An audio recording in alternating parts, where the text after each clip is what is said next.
好，呢個係中三另一個課題啦 ，applications of trigonometry。咁首先我哋要知道呢個 angle 啦，咁就係 inclination theta of BC。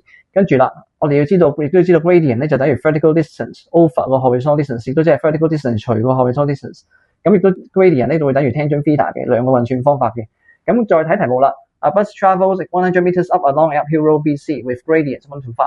What is the vertical distance travelled by the bus in the journey? Round off the answer to the nearest integer. 咁首先睇翻題目嘅要求啦，要揾翻 vertical distance， 亦都即係 BD 嘅長度，但係我哋唔可以直接揾到 BD 長度嘅。首先我哋揾翻個 angle 先 ，angle theta。咁 tangent theta 咧就會等於翻個 gradient 啦。咁我亦都有呢個資料嘅喺個題目就係1 to 5，咁所以 tangent theta 就等於1/5嘅。